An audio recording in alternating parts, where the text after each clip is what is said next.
This is the only woman Pablo Escobar feared. Her name? Griselda Blanco, the Cocaine Godmother. At a time when Pablo Escobar was still just a low-level car thief, Griselda Blanco was turning over $10 million a week in drug profits. Griselda pioneered cocaine trafficking into the United States in the 1970s and 80s and changed Miami forever. Her innovative drug smuggling techniques and ruthless tactics influenced the drug war and the cocaine trade boom in the U.S. Griselda Blanco ordered more than 200 murders and even killed some of her husbands, earning the nickname the Black Widow. Griselda rose from poverty in Colombia to become a key figure in the Medellín Cartel. Griselda Blanco created the sicarios. During that time in Colombia, she had to show that is tougher than any man. A caring mother on one side, and on the other, a merciless murderer. Such was the existence of Griselda Blanco, the most infamous female drug lord in history. Griselda Blanco grew up tough in Medellín, Colombia, surrounded by a bunch of gangsters, hookers, and hitmen in the Barrio Antioquia area. While her adult life is pretty well documented through court transcripts, wiretaps, and witness statements, not much is known about her early days. She was from a part of town so notorious for crime that the city basically gave it a free pass, turning it into a red light district where all the usually illegal stuff was okay. Griselda begins her life of crime as a pickpocket, but then she steps it up. Legend has it, at the tender age of 11, she kidnaps a boy her own age from an upscale neighborhood. She holds him for ransom. His parents don't take her threats seriously. Without a second thought, she takes his life. Sorting out fact from fiction in the Cocaine Godmother story is a tricky though. At 13, she hooks up with Carlos Trujillo, a much older guy who trafficked Colombians in the US. For over 5 years, he teaches Griselda the dark art of passport forgery. She got really good at faking IDs. She and Carlos got into smuggling thousands of people into the States. By 19, she and Carlos had 3 kids, splitting their time between Colombia and New York. But then, Carlos suddenly dies in 1970. Officially, his liver gave out. Unofficially, let's just say it wasn't a shock when Griselda got the nickname the Black Widow. At 27, Griselda should be a grieving widow, but Trujillo has served his purpose. She takes central stage. The Black Widow already picked out Carlos's successor, a gangster named Alberto Bravo. Early on, she was smart about picking guys who could boost her status and wallet. But Bravo was into cocaine, not people smuggling. Griselda saw the real cash was in the coke game, especially in the US. Back in 70, cocaine was just starting to party in the US, but it was already making bank. So, Griselda Blanco, now a scheming mastermind, and her new man are about to flood the US with coke and kick off a major crime wave from coast to coast. With Bravo, she shifts her base from Medellín to New York City, aiming to rake in billions by dominating the cocaine game in American cities. Griselda had big plans for a criminal empire, with a network of Colombian dealers in the US ready to roll. All she needed was a solid plan to bring in the cocaine in huge amounts. Using Trujillo's old people smuggling network, Blanco was able to distribute cocaine around the city with growing ease. They came up with these clothes designed to smuggle drugs seamlessly, making it look just like a part of a woman's figure. Remember, this was before drug smuggling got sophisticated. She picked only Colombian women as her mules, training them to use their charm to slip past the guards. She advised the women to dress in a way that was eye-catching and to be charming with the customs and immigration officials. These mules transport the cocaine on flights to the US, each carrying a couple of pounds, which nets a $10,000 profit. To the untrained eye of customs, Blanco's mules simply appear as particularly curvy women. It's unlikely for anyone to suspect a stylishly dressed young woman of concealing cocaine within her undergarments. While Pablo Escobar was still a petty car thief, Blanco was raking in $10 million a week from her drug operations. Those lessons learned back in the slums about making sure she was tougher than any man. Well, they were serving her well in New York. DEA agents investigating the sudden avalanche of cocaine rolling through America's biggest city encountered a wall of terrified silence from everyone they questioned. The word on the street, echoed in seedy bars and drug-laden clubs, was clear. Crossing Griselda Blanco meant risking severe retaliation. But every wall of silence has its weak spots. The DEA launches Operation Banshee to trace the source. 2 years in, they catch a dealer facing 30 years, who spills the beans on his source, a woman named Lila Parada. Lila Parada worked within the organization. She was a distributor. She's identified fairly early on as being involved by the NYPD. Realizing Parada was a smaller player but could lead them to bigger ones, the DEA bugs her apartment. We were listening to conversations real-time on targeted telephones. In those days, we didn't have sophisticated software that have today. Listening required real-time monitoring on targeted calls, with nothing but pen, paper, and logbooks for tracking. Two names, Carmen and Gloria Cabin, recur in the transcripts. Sisters and veteran mules, likely aware of key figures in the drug network. But even from a secure prison cell, Cabin refuses to talk. If I could compare their fear, it would be the kind of fear that the first person who ever snitched on Al Capone had. So the DEA agents make her an offer she can't refuse. Placement in witness protection and the chance of seeing her family again. Considering the lengthy sentences the Cabin sisters faced, the chance of reuniting with family seemed slim. Cabin names 37 Colombians in New York's drug scene, eventually revealing the mastermind, Griselda Blanco. It was kind of wild to hear about a lady leading a major crime ring, especially one that didn't shy away from getting her hands dirty and solving problems with bullets. After 2 years of digging, the DEA finally had what they needed to go after Blanco and her crew for major drug dealing. But there was a hitch. They didn't have a clue what she looked like. We were at a dead end trying to get a photo of Griselda Blanco. She was basically a ghost to us. When Griselda caught wind the DEA was onto her, she and Bravo just ditched their New York life, grabbed some new passports, and zipped back to Colombia. Thing is, Medellín wasn't the same place she left behind. In Colombia, she was pretty much untouchable, slipping through the DEA's fingers. But the plot thickens because the DEA wasn't the only party interested in Blanco. Enter Pablo Escobar, the up-and-coming kingpin, eyeing Griselda's turf. Escobar's destined to become the cocaine king, making Bogotá the murder capital of the world. But first, he's got to deal with Griselda. Right when she tried getting back into her old stomping grounds, she butted heads with Escobar. By 75, they were literally at war, sending hit squads after each other. To keep her empire and fend off Escobar, Griselda upped her game with even more violence, perfecting the motorcycle drive-by shooting. She lived by the rule of being twice as tough as any guy. Meanwhile, Escobar wasn't just targeting her people, he was taking over her labs too. And just as her business was getting hit, her personal life was going downhill fast. Blanco and Alberto Bravo were once a power couple, but things started to fall apart. Griselda heard rumors about Bravo skimming money and cheating. Everything blew up when Blanco found out her operation was short a few $1,000,000. In a club parking lot, she confronted Bravo, who whipped out an Uzi instead of explaining. Gunfire tore through the Bogotá night, turning the parking lot into a battlefield. When the smoke cleared, Blanco was wounded, but alive. Bravo, on the other hand, wasn't so lucky. She was totally a Black Widow, you know? Finds a mate, then bam, goodbye mate. Really, the Black Widow nickname couldn't be more spot on for her. The rumor mill goes wild. The Black Widow is on a tear for the top spot in the underworld, but Pablo Escobar is stepping on her toes. Escobar is taking out cops and paying off folks to take over the Medellín airport, cutting off her main route to the US. Escobar basically booted her out of Medellín. After she offed Bravo, everyone knew she was the Black Widow. Not long after, she ties the knot again, this time with a guy in with the infamous Ochoa brothers smuggling circle, Dario Sepulveda. They have a kid in '77 and name him after the Godfather character, Michael Corleone Blanco.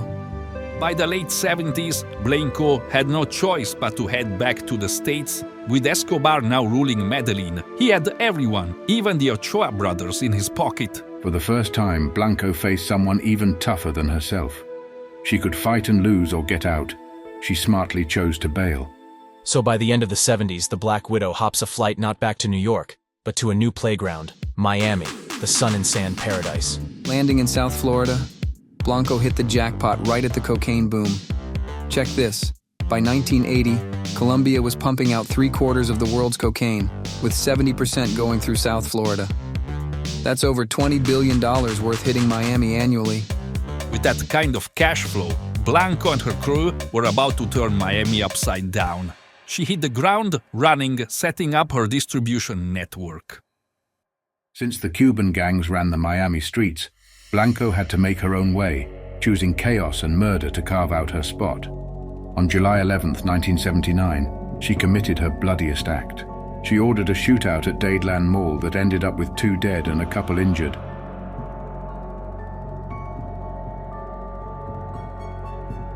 That mall shootout became the poster child for Miami's spiraling out of control. It was like a neon sign for the city's total breakdown, all thanks to the drug trade. In another instance, she had the entire Lorenzo family targeted in a leafy suburb. Gunmen tied up, tortured, and shot to death both parents while the children watched. But the grimmest of all may be what happens to Johnny Castro, a 2-year-old boy. Johnny had the bad luck to be in the car with his father when one of Blanco's hitmen drove up in a van. The bullets missed the father, but to hit the boy in the skull, killing him. When she found out about the dead toddler, Blanco was delighted, noting it made her and Johnny's father even. Not long after she lands in Miami, the DEA starts piecing together that the Black Widow might be back on the map in the US. Informants even spill her aliases to the customs guys. The Miami PD was drowning. Not enough cops, not enough agents, and nowhere near enough resources to handle the violence and chaos Blanco brought with her distribution network. Between 1980 and 1981, Miami turned into the murder capital of the Americas, even beating Medellín. They had so many bodies at one point that they had to keep them in a refrigerated Burger King truck. The Miami PD and DEA were sure the Black Widow was stirring up the mayhem, but pinpointing her base of operations was another story. We were sure she was out there causing trouble and keeping her business going. Figuring out her moves and where her main crew hung out, though, was a mystery to us. To catch her, they needed to coax her out into the open and snag some solid evidence. Tips from the street led to a new plan of attack. She put her 3 oldest boys, Uber, Oswaldo, and Dixon, in charge of spreading her empire across San Francisco, Los Angeles, and Miami. Even after losing her grip on Medellín, by the early 80s, Griselda was living it up in a Florida mansion that would make Tony Montana jealous. The wealthier she got, the more she wanted to show she hadn't lost her edge. Especially true in the case of her hubby, Dario Sepulveda. By 83, Sepulveda had enough of Blanco pulling their son Michael out of school, so he took him back to Medellín. While out driving, some cops pulled them over, and Don suddenly blasted Sepulveda, leaving the car a mess with his blood. They then scooped up Michael, still crying, and sent him back to Miami to his mom. With enemies everywhere, the Black Widow could only really trust her family. The DEA figured this might be her Achilles heel. If they could win over one of her sons, they might finally get the inside scoop to topple her drug empire. Come April 1983, the DEA spotted their chance with a Colombian locked up for drug trafficking who could possibly get them into Blanco's tight-knit circle. His name was Jerry Gomez, a businessman tight with Blanco's sons from her first marriage to Carlos Trujillo. Gomez used to run a motorcycle shop in Medellín and had sold bikes to Blanco's boys. We thought he'd be the perfect guy to reach out to them. So, the idea was to cut Gomez loose from his 10-year sentence and have him go undercover. He's supposed to hit up one of Blanco's kids, offering to help launder their cash through their business operations. If Jerry could get in good with just one of the sons, it'd only be a matter of time before we got to Mom and the rest of the crew. It's a big risk, and trusting Gomez is a bit of a shot in the dark, but the DEA figures it's their best shot. Gomez manages to arrange a meetup in California with Blanco's youngest, Dixon Trujillo, who's 24. Dixon seems to fall for it hook, line, and sinker. With Gomez wired up and playing it cool, Dixon doesn't seem to catch on. He even lets slip that his mom bounces between Miami and LA without giving away too much. After the meetup, the team's biting their nails, wondering if they've convinced Dixon enough to lure his mom out. Then, 3 tense weeks later, Gomez gets a call. But it's not Dixon on the line. It's the Black Widow herself, taking the bait. Which was a massive win for us, hoping she'd slip up and give herself away on a call and finally cluing us into where she might be hiding. Turns out, Griselda wants to meet Gomez, but she's hinting she's not in Miami anymore. She'd stirred up so much heat for herself and her family that she'd moved over to California. Thing is, when you're behind the hits on a ton of drug dealers, those guys tend to have friends and family. And those folks, well, they're usually the kind with enough firepower and a lack of scruples to hit back. Blanco sets up a meet with Gomez at a hotel in Los Angeles. The DEA has to play it cool and not just jump in and arrest her, needing her to spill the beans on tape. Wired and ready, Gomez is feeling the heat, knowing he's got to get Blanco talking. There was this constant worry that Jerry might screw up or tick off Griselda any second. or even worse, get his cover blown. And man, was he scared. But backing out wasn't an option anymore. Alone with her, Gomez starts to crumble. Jerry was all over the place. The chat was a mess. He was so spooked he couldn't make sense of his own words. Jerry's flop turned into a nightmare for the DEA. But by some stroke of luck, our scared informant managed to snag a crucial bit of info: the location of a distributor in Los Angeles. Bob Palumbo, a special DEA agent, obtains a warrant to search the property. Digging through the stuff they found during the raid, they stumbled upon a utility bill for a spot in Irvine. Then, on February 17, 1985, the Cocaine Godmother's run of luck hit a wall. DEA agents busted in to find Griselda cozy in bed with a Bible, her gun just a bit too far away. Blanco could only gawk as the agent who'd been on her trail for a decade strolled up and planted a kiss on her cheek. Bob Palumbo went straight for Griselda and planted one right on her. When she asked why, Bob was like, "Because I'm thrilled to finally catch you." He'd been after her for 10 long years. In the following months, the DEA wraps up all 3 of Blanco's sons in a neat little bow through sting operations. It's the grand finale of a 10-year saga, bringing down the most notorious female drug lord in her operation. On June 21st, 1985, we finally got one of Colombia's top drug lords to stand trial, sending a loud message to anyone thinking of stepping into her shoes. 2 weeks later, the jury nailed Griselda on conspiracy charges related to cocaine trafficking, handing her a 15-year sentence. Just like that, Blanco's reign as the cocaine queen was over. Even with Blanco behind bars, the rage she sparked by ditching Miami was still alive and kicking. There were loads of folks across the US and Colombia itching for payback. And if they couldn't reach Griselda herself, they figured targeting her nearest and dearest was the next best thing.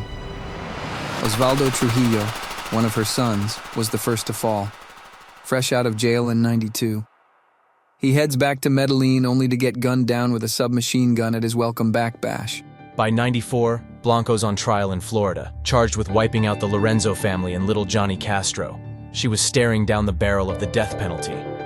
The case seemed airtight with her former hitman, Jorge Ayala, ready to spill the beans. But then it turns out Ayala's been getting cozy over the phone with a couple of secretaries from the prosecutor's office. And the whole thing falls apart. The prosecutors were desperate to save face from the mess.